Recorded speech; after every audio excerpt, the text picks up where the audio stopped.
నమస్కారం. ఈనాటి మన విశ్లేషణకు స్వాగతం. ఈరోజు మనం కొత్తగా విడుదలైన ఆంధ్రప్రదేశ్ 2026-27 అకాడమిక్ క్యాలెండర్ని పూర్తిగా డీకోడ్ చేయబోతున్నాం. సాధారణంగా అకాడమిక్ షెడ్యూల్స్ అనగానే అర్థం చేసుకోవడానికి కష్టంగా ఉండే పెద్ద పెద్ద పట్టికలు, నంబర్స్ గుర్తొస్తాయి కదా. కానీ ఆ సంక్లిష్టమైన సమాచారాన్ని ఇప్పుడు చాలా స్పష్టమైన, సులభమైన ప్రణాళికగా మార్చి చూద్దాం. అసలు రాబోయే విద్యా సంవత్సరం ఎలా ఉండబోతోంది, దాన్ని ఎలా ప్లాన్ చేసుకోవాలి అనేది ఇప్పుడు తెలుసుకుందాం. సరే, ఎలాంటి ఆలస్యం లేకుండా నేరుగా ఒక ఆసక్తికరమైన అంకెతో మన విశ్లేషణను మొదలుపెడదాం. ప్రతి ఒక్కరి దృష్టిని వెంటనే ఆకర్షించే అంకె ఇది 87. వినడానికి కొంచెం ఆశ్చర్యంగా ఉంది కదూ? అవును, ఈ అంకె రాబోయే విద్యా సంవత్సరంలో ఒక చాలా ముఖ్యమైన పాత్ర పోషించబోతోంది. 87 అనగానే మనందరికీ వెంటనే వచ్చే పెద్ద డౌట్ ఏంటంటే, అసలు చదువులకి ఎలాంటి ఆటంకం కలగకుండా ఇంత పెద్ద మొత్తంలో ఉన్న ఖాళీ సమయాన్ని అకాడమిక్ క్యాలెండర్లో ఎలా సర్దుబాటు చేశారు అని ఆలోచించండి. 87 రోజులు అంటే దాదాపు 3 నెలల సమయం. ఒకవైపు కఠినమైన సిలబస్ పూర్తవ్వాలి, పరీక్షలు జరగాలి, అయినా కూడా ఇన్ని రోజుల సెలవులు ఎలా సాధ్యం? దీనికి సమాధానం డైలీ ఇన్ఫో 247 వారు అందించిన ఈ అద్భుతమైన ఇన్ఫోగ్రాఫిక్లోనే ఉంది. ప్రాథమిక స్థాయి విద్యార్థుల కోసం పరీక్షలు, తరగతులు మరియు వారు ఎంతగానో ఎదురుచూసే ఆ సెలవుల మధ్య బ్యాలెన్స్ ఎలా ఉందో ఇందులో చాలా స్పష్టంగా చూడొచ్చు. పదండి, ఒక్కొక్కటిగా విడమర్చి చూద్దాం. ముందుగా ఒక స్థూల వీక్షణం. రాబోయే విద్యా సంవత్సరాన్ని నిర్దేశించే ఆ ముఖ్యమైన అంకెల గురించి ఇప్పుడు మాట్లాడుకుందాం. ఈ అకాడమిక్ క్యాలెండర్ ప్రధాన నిర్మాణాన్ని ఒక్కసారి గమనిస్తే, ప్రాథమిక పాఠశాలలకు 229 పనిదినాలు ఉంటే దానికి సరిగ్గా ఎదురుగా 87 రోజులపాటు సెలవులున్నాయి. చదువు కోసం కేటాయించిన ఈ 229 రోజుల్లోనే సిలబస్ కంప్లీట్ చేయడం, రివిజన్ చేయడం లాంటివన్నీ ఉంటాయన్నమాట.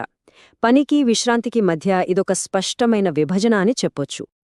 దీన్నే మనమొకసారి చార్ట్ రూపంలో చూస్తే ఒక అద్భుతమైన విషయం అర్థమవుతుంది. మొత్తం క్యాలెండర్ సంవత్సరంలో పావువంతు కంటే ఎక్కువ సమయం కేవలం సెలవుల కోసమే కేటాయించబడింది. వర్క్ అండ్ రెస్ట్కి సంబంధించిన ఈ రేషియో నిజంగా చాలా ఆసక్తికరం కదా. నేర్చుకున్నదాన్ని మెదడులో స్థిరపరుచుకోవడానికి పిల్లనికి ఈ విశ్రాంతి సమయం ఎంతగానో ఉపయోగపడుతుంది.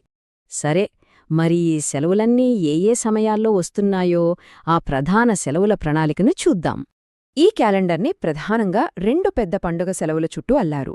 ముందుగా అక్టోబర్ మధ్యలో 10 రోజుల పాటు దసరా సెలవులొస్తాయి. అంటే అక్టోబర్ 12 నుంచి 21 వరకు ఫుల్ రెస్ట్ అన్నమాట. ఆ తర్వాత జనవరిలో సంక్రాంతి పండుగ సందర్భంగా జనవరి 11 నుంచి 17 వరకు వారం రోజులపాటు మళ్లీ సెలవు లభిస్తాయి. విద్యా సంవత్సరం మధ్యలో వచ్చే ఇలాంటి సుదీర్ఘమైన బ్రేక్స్ స్టూడెంట్స్కి నిజంగా కొత్త ఎనర్జీనిస్తాయి. ఇక్కడ మీరు గమనించాల్సిన మరో ఇంట్రెస్టింగ్ ఫ్యాక్ట్ ఒకటుంది. అధికారికంగా చూసుకుంటే సంవత్సరంలో అత్యంత విశ్రాంతినిచ్చే నెల అక్టోబర్. దసరా బ్రేక్తో పాటు ఇతర పండుగలన్నీ కలుపుకుని ఇందులో ఏకంగా 15 రోజులపాటు బడికి సెలవులుంటాయి. అంటే ఆ నెలలో సగం రోజుల ఇంట్లోనే గడిపే అవకాశం ఉందన్నమాట.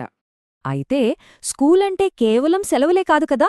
ఇప్పుడు మనం అస్సలు సిసలైన పరీక్షల షెడ్యూల్, అదేనండి అసెస్మెంట్స్ ఎలా ఉండబోతున్నాయో చూద్దాం. ఇక్కడ అత్యంత కీలకమైన విషయమేంటంటే ఈ పరీక్షల ఫ్లోని కరెక్ట్గా అర్థం చేసుకోవడం. స్కూల్స్ మొదలైన కొద్ది నెలలకే, అంటే ఆగస్టులో మొదటి ఫార్మేటివ్ అసెస్మెంట్ FA1, ఆ తర్వాత అక్టోబర్లో FA2 జరుగుతాయి.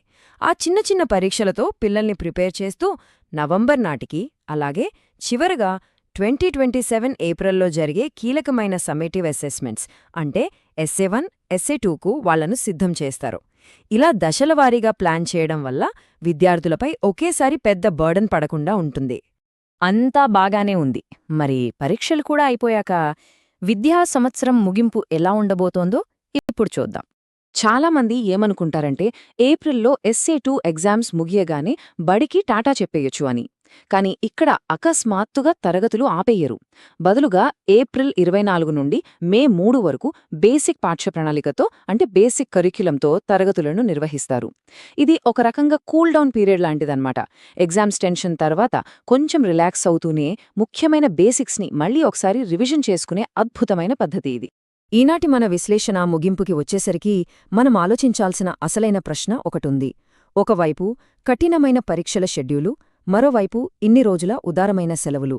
ఈ రెండింటి మధ్య ఉన్న ఈ సున్నితమైన బ్యాలెన్స్ను ఉపయోగించుకొని విద్యార్థుల అకడమిక్ సక్సెస్తో పాటు వాళ్ల మానసిక ఉల్లాసాన్ని ఉపాధ్యాయులు, తల్లిదండ్రులు ఎలా సాధిస్తారు? ఈ పక్కా రోడ్మ్యాప్ని వాళ్ళు ఎలా వాడుకోబోతున్నారు అనేది భవిష్యత్తే నిర్ణయించాలి. ఏదేమైనా ఈ క్యాలెండర్ చూస్తుంటే రాబోయే విద్యా సంవత్సరం చాలా ఆసక్తికరంగా ఉండబోతోందని మాత్రం ఖచ్చితంగా చెప్పొచ్చు.